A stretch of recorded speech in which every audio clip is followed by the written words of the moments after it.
All right, today we're going to dig into a Web3 project that's trying to tackle one of the biggest problems in sports.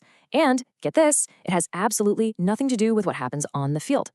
The project is called Salute-Fun-Token, and their whole game is about turning fan loyalty into crypto. So let me ask you this. What do you think a sports club's biggest opponent really is? You know, you might think it's their crosstown rival or that one team they just can't seem to beat. But according to this project, the real threat is, well, it's a lot quieter than that. Yep, the empty seat.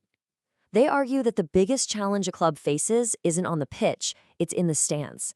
It's a silent opponent, for sure, but one that can have a massive impact on a club's bottom line and its very soul. Okay, so let's dive into this. This whole empty seat problem is basically the entire foundation for the salut-fun-token pitch.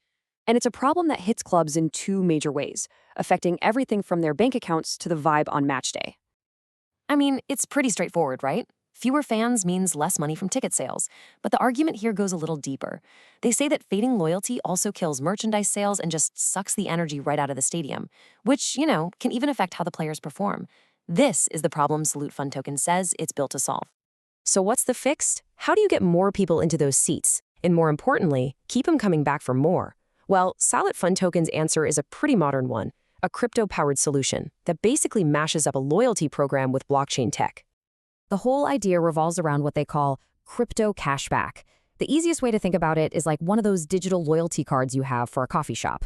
You buy 9 coffees, the 10th one's on the house. Here, it's the same idea. You go to matches, and you get rewarded with the club's very own unique cryptocurrency, a fan token. Now, on the surface, the process they lay out looks incredibly simple. Step 1, the club decides to set up a rewards campaign. Step 2, the fans just have to show up to the game. And Step 3, the club zaps them some tokens as a thank you. But to really get how it all works, we've got to peek behind the curtain, starting with the club's control center. So let's put ourselves in the club's shoes for a minute. Everything they do is managed through this admin panel. You can think of it as the mission control for this entire rewards program. And this panel is broken down into 4 main parts. First, you've got the basics, like club details for all the branding stuff, but the real engine of this whole thing is in the stadium and sectors section. That's where the club decides exactly who gets what rewards. Then there's the match calendar to schedule it all out, and a future fan shop that's meant to close the loop, giving fans a place to actually spend their tokens. And this really shows you just how much control the club has. An administrator can go in and set different ticket prices and, more importantly, different cashback rates for every single section of the stadium. So imagine there's a huge rivalry match coming up. They could just crank up the cashback percentage to create a massive incentive and make sure the stadium is absolutely packed. Okay, now for the techie part. For every single match, the club creates what's called a smart contract on the blockchain. Just think of it like a digital vending machine. The club programs in the rules, like if a fan in Sector A shows up, give them 10 tokens. And because it's all on the blockchain, those rules are locked in and the rewards are sent out automatically and transparently after the final whistle.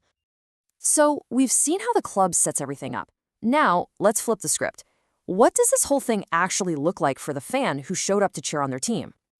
Well, after the game is over, the club gets a list of everyone who attended from the box office. And as long as the fans provided their digital wallet addresses when they bought their tickets, the club just uploads that file, clicks a button, and the system pretty much handles the rest. And this is the magic moment for the fan. 1 minute, their wallet has 0 of the club's tokens. In this example, they're called Ben tokens.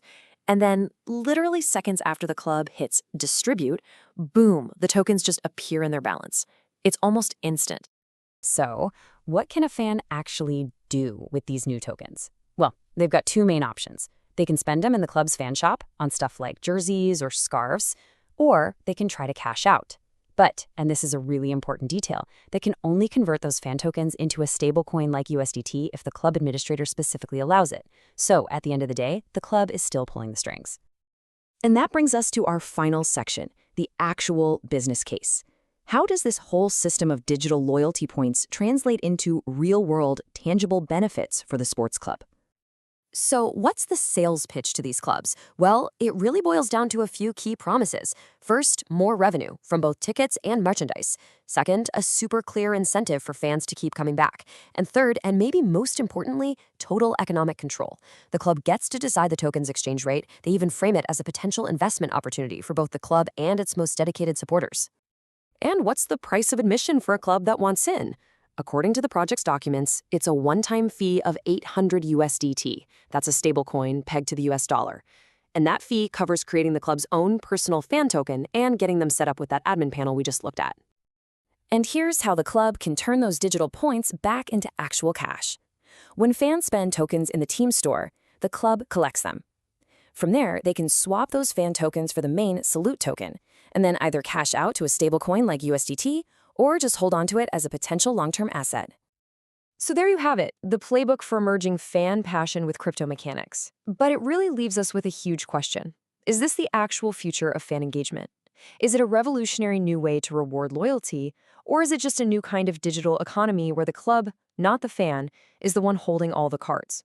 I think the answer really depends on who you ask, the team in the front office or the fans sitting in the stands.